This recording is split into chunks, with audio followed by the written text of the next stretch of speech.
I paid my parents' bills for years while they supported my brother. When I finally stopped, they claimed I was abusive. Financial statements, recorded messages, and legal definitions of exploitation ended their victim act. You're stealing from us, and we'll make sure everyone knows what kind of monster you really are. My mother's voice cracked on that last word, like she'd rehearsed it. I stared at the email on my screen, reading it for the third time, waiting for the words to change into something that made sense. They didn't. Hey viewers, before we move on to the video, please make sure to subscribe to the channel and hit the like button if you want to see more stories like this. I'm 32, single, work in software development, and until 4 months ago, I thought I was doing the right thing. Turns out, the right thing had been bleeding me dry for almost a decade. The email continued. After everything we've sacrificed for you, you abandon us in our time of need. Your brother told us you'd do this eventually. He said you always resented him. We should have listened. I closed my laptop. My hands were shaking. Not from fear or guilt. From rage, so pure it felt like swallowing glass. Because I had the receipts. Every single one. The phone rang 15 minutes later. I didn't answer. It rang again. And again. On the fourth call, I picked up. We need to talk about this like adults, my father said. His voice had that edge it always got when he wanted something. Calm but insistent. Like a salesman who knew you were going to buy eventually.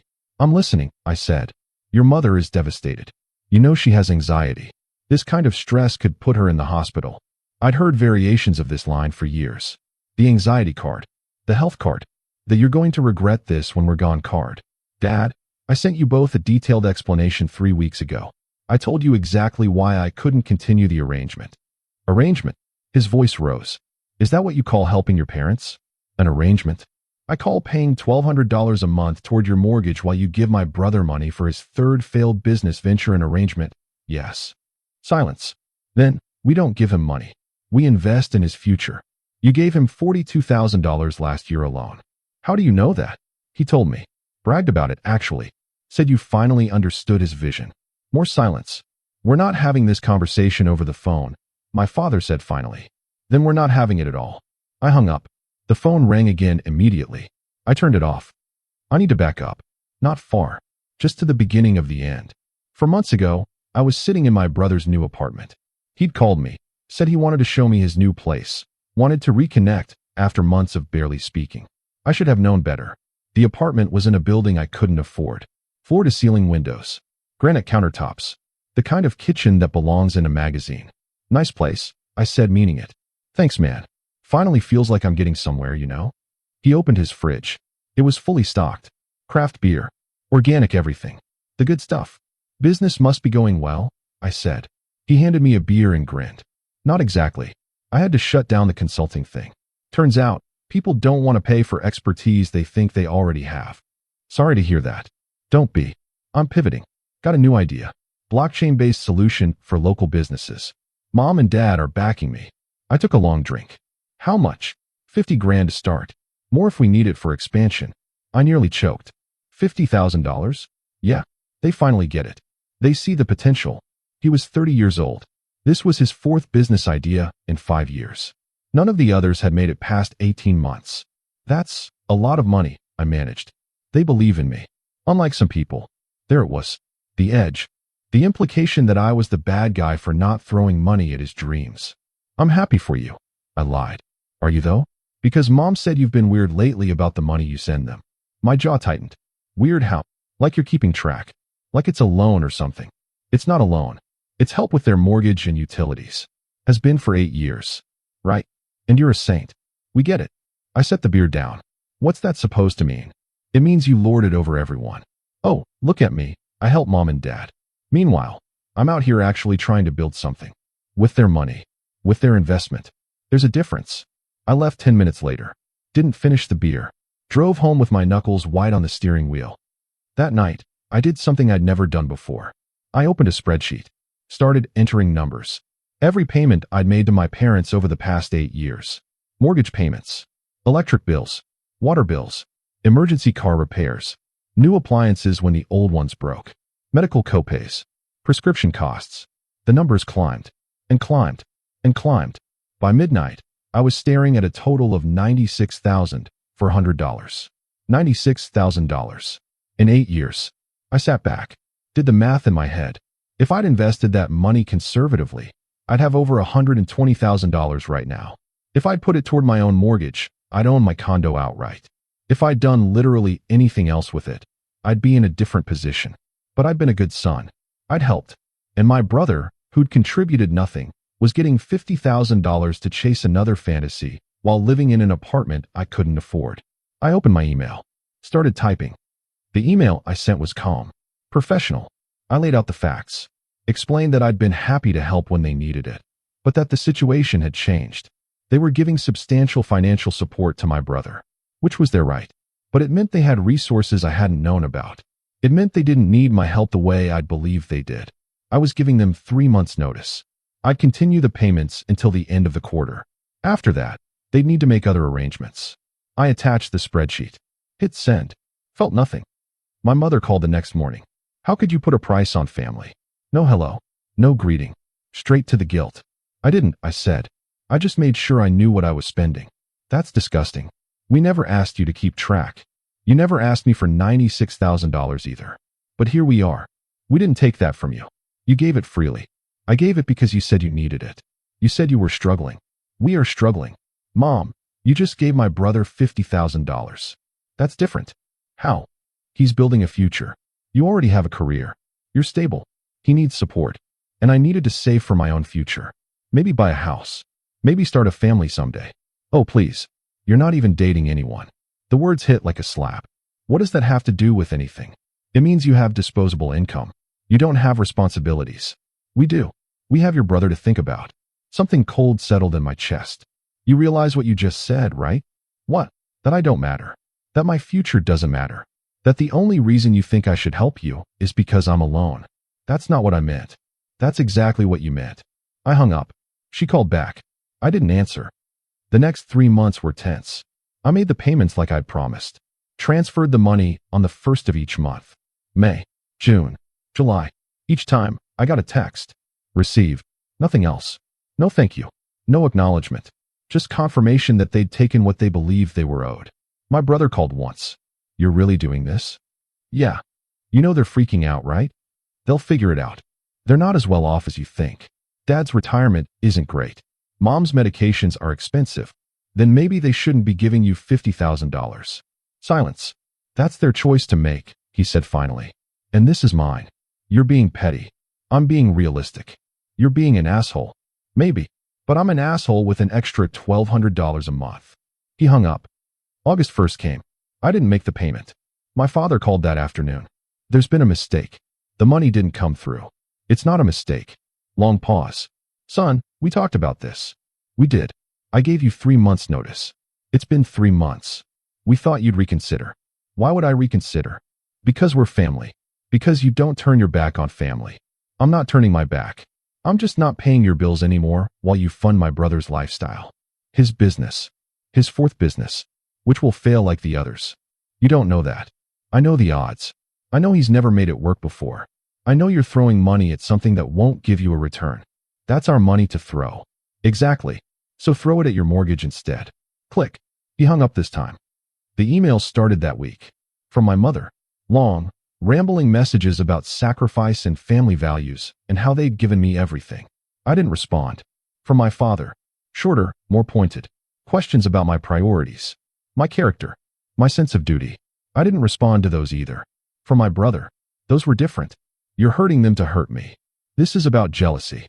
You've always resented that they support my dreams. That one made me laugh. I finally replied. I resent that they support your dreams with my money. He didn't write back. 2 weeks into August, the accusation started. My mother posted on social media. Vague at first.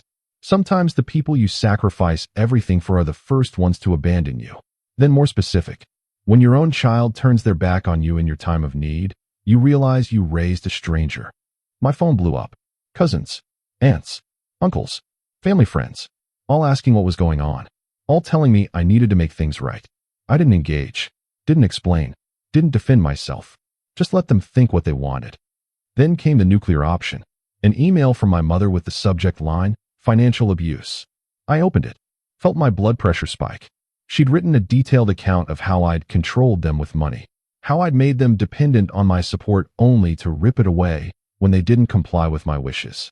How I was using financial leverage to manipulate their relationship with my brother. She'd included definitions, copied from abuse websites, highlighted the parts about withholding financial support as a form of control. She CC'd my brother and about 20 other family members. "We want everyone to know what he's really like," she wrote. "He's not the good son he pretends to be. He's an abuser, and we won't be silent anymore." I read it twice. Then I started laughing. It wasn't funny, but I couldn't stop, because she'd just handed me everything I needed. I spent the next 6 hours building my response. Started with a new spreadsheet, more detailed than the first. Every payment, with dates and amounts. Every text message where they'd asked for money. Every email where they described their financial situation. Then I pulled up my brother's social media. Screenshots of his apartment, his car, his expensive dinners, his vacation photos, all time-stamped, all within the period they were claiming poverty. I created a timeline, showed how their requests for help aligned with his expenses, showed how the money I gave them seemed to free up funds for his support. Then I did something I'd been avoiding. I went through my text messages with my brother, found the conversations where he'd mentioned the money they gave him, the amounts, the frequency, the casual way he talked about it. Mom's sending another $5,000 this week. Dad's covering my rent for a few months. They're helping with the down payment on my car. Screenshot, screenshot, screenshot. Then I addressed the abuse claims, pulled up the legal definition of financial abuse, highlighted the relevant parts. Financial abuse involves controlling someone's ability to acquire, use, or maintain economic resources. It includes restricting access to money, sabotaging employment, or creating economic dependence to maintain control. I wrote beneath it, "I never controlled your access to money. I provided supplementary income for specific expenses while you maintained your own income and savings. I never restricted how you spent your money. I never demanded accounting of your finances. I never threatened to withhold support unless you complied with my wishes. I gave notice of a change in my financial capacity and followed through professionally." What you're describing isn't financial abuse. It's the end of a voluntary support arrangement, one that I maintained for 8 years while you simultaneously provided substantial support to my brother. Support I never asked you to stop, never complained about, and never tried to control. Financial abuse would be if I had prevented you from earning money, controlled all your accounts, or demanded you ask permission for every purchase. I did none of those things. I sent money for specific bills and trusted you to handle the rest. What you're actually upset about is that I'm no longer subsidizing a lifestyle you can clearly afford without me. I wasn't done. I pulled up my phone records, requested the recordings of specific calls. Turns out, my carrier keeps them for 90 days. I had the conversation where my mother said I had disposable income and no responsibilities. I had the conversation where my father said they were investing in my brother's future. I had the conversation where my brother called me an asshole for not continuing to pay while he got funded. I saved them all, created a secure folder, uploaded everything. Then I wrote the email. Subject, financial abuse, a complete response with evidence. I kept it factual. No emotion, no accusations, just evidence and context. You've accused me of financial abuse. This is a serious allegation that carries legal and social consequences. I take it seriously, and I'm responding with complete documentation of our financial relationship. I attached the updated spreadsheet. Over 8 years, I voluntarily contributed $96,400 to your household expenses. This was done freely, without coercion, and with the understanding that you needed support. I attached the timeline of my brother's expenses and their support. During the same period, you provided at minimum $147,000 to my brother for various business ventures and living expenses. This is based on amounts he personally disclosed to me. The actual total may be higher. I attached the screenshots. This demonstrates that you had financial resources available that I was unaware of. Had I known you were capable of providing 6-figure support to one child, I would have reconsidered the extent of my contribution to your household. I attached the legal definition breakdown. Financial abuse requires control and restriction of economic autonomy. I never controlled your finances, never demanded compliance, and never restricted your access to your own money. I was a supplementary income source, not a controller of your economic activity. I attached the call recordings. These recordings demonstrate the actual nature of our discussions about money. They show that my decision was based on legitimate changes in circumstances and not on any desire to control or punish you. Then I got specific. You stated that I have no responsibilities and therefore should continue paying. This suggests you view my contribution not as help during a difficult time, but as an ongoing obligation based on my relationship status. That's not financial support. That's entitlement. You've now publicly accused me of abuse while simultaneously demonstrating that you have the means to support yourselves. You're receiving Social Security, Dad's pension, and rental income from the property you inherited from Grandma. Your mortgage is manageable on that income without my contribution. The real issue is that without my $1,200 per month, you have less discretionary income to provide to my brother. That's a choice you'll need to make. But it's not abuse for me to stop enabling that choice. I CC'd everyone she'd included. Hit send. Sat back. Waited. The response was immediate. My phone exploded. But this time, the messages were different. Holy shit, I had no idea. Your parents said you just cut them off. They didn't mention any of this. $96,000? Why didn't you say something sooner? I didn't reply to most of them, but I did reply to my aunt. She'd always been fair. I didn't think I needed to defend myself for stopping voluntary payments. Apparently, I was wrong. She called me an hour later. Your mother is saying the spreadsheet is fake. I have bank statements to back up every entry. I can send them if needed. She's also saying you edited the recordings. I didn't, but she's welcome to request her own copies from her carrier. The phone companies keep them for 90 days. Silence. You really gave them that much? Yeah. And they really gave your brother more? At minimum. Could be more. I only know what he told me directly.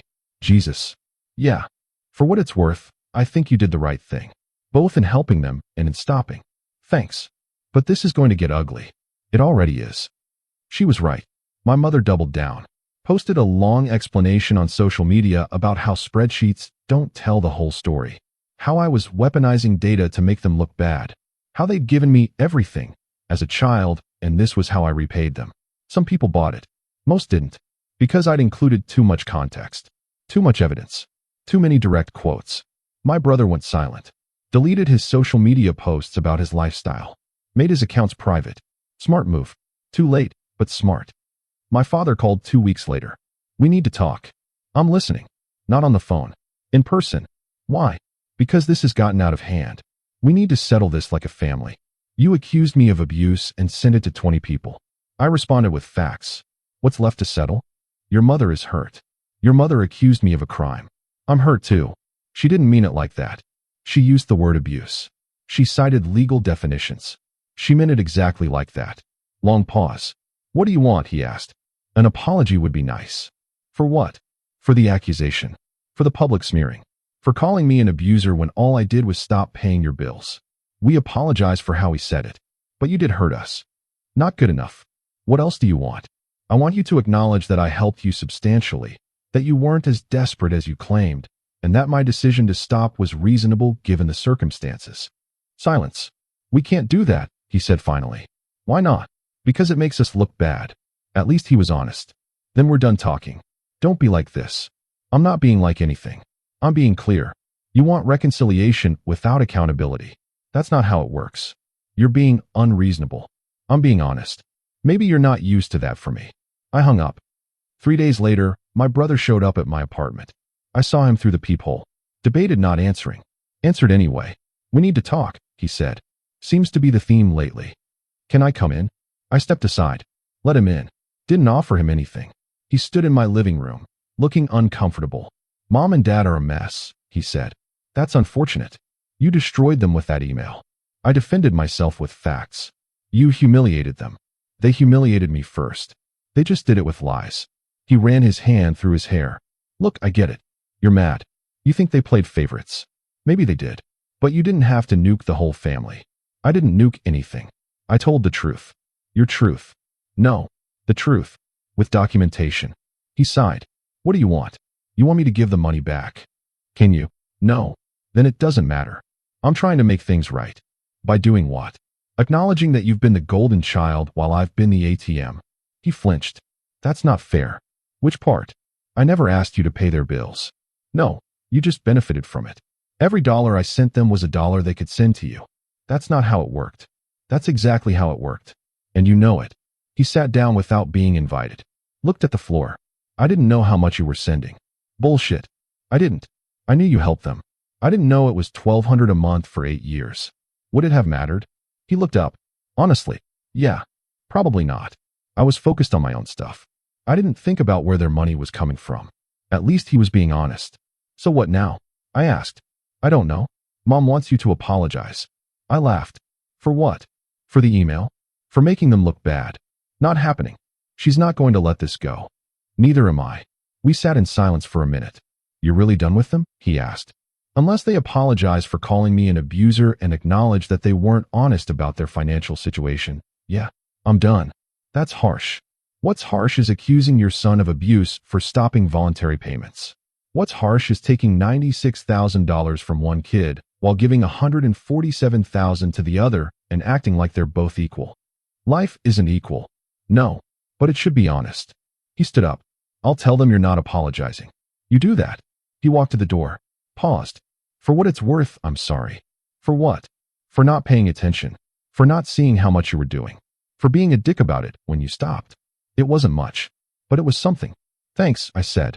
He left. That was 6 weeks ago. My parents haven't contacted me since. Neither has most of the extended family. The ones who do reach out are supportive. Tell me I did the right thing. Tell me they'd suspected something wasn't right. Tell me they respect me for standing up for myself. It helps. A little. My brother texts occasionally. Surface stuff. Nothing deep. We're not close. Maybe we never were. Last week, I got a letter. Actual mail. From my mother. No return address, but I recognized the handwriting. I almost didn't open it. Did anyway. It was short. You've made your point. We understand you're angry. When you're ready to be a family again, let us know. We forgive you. I read it 3 times. Felt nothing. No anger. No sadness. Just nothing. They forgive me. For defending myself. For stopping payments I was never obligated to make. For refusing to be called an abuser. They forgive me. I didn't respond. Haven't decided if I will. Part of me wants to send one more email. Lay out exactly what forgiveness would actually require. Acknowledgement. Apology. Change behavior. But another part of me knows it won't matter. They'll never see it. To them, I'm the bad guy. The ungrateful son who abandoned them. The one who chose money over family. Never mind the money I gave them. Never mind the years of support. Never mind that they had resources they never disclosed. None of that matters. Because in their story, they're the victims. And I'm the abuser. So I'm done. Not because I want to be, but because there's nothing left to say. I paid my parents' bills for years while they supported my brother. When I finally stopped, they claimed I was abusive. I responded with financial statements, recorded messages, and legal definitions of exploitation. It ended their victim act. But it didn't end the relationship the way I hoped. It ended it the way it needed to. Cleanly, clearly, with evidence, and without guilt. I still have the spreadsheets, the recordings, the screenshots, all of it. Not because I think I'll need them, but because they remind me that I'm not crazy. That what happened was real. That my decision was sound. Some people ask if I regret helping them. I don't. I regret not setting boundaries sooner. I regret not asking questions about their finances. I regret assuming their need was as great as they claimed. But I don't regret the help itself. I did what I thought was right. With the information I had. That's all anyone can do. Other people ask if I'll reconcile. Maybe. If they ever actually apologize. If they ever acknowledge the full picture. If they ever treat me like a person instead of a resource. But I'm not holding my breath. And I'm not waiting around for it. I've got $1,200 a month burning a hole in my pocket. I'm thinking about taking a trip. Somewhere I've always wanted to go but couldn't afford. Because I was too busy being a good son. Maybe it's time to be good to myself instead. The last text I got from my mother was 2 days ago. Your brother's business is taking off. You should see what he's building. He's going to make us proud. I didn't respond. Just smiled. And deleted it. Because that's the thing about being free from obligation. You don't have to respond anymore. You don't have to explain. You don't have to justify. You just get to live. And that's exactly what I'm going to do.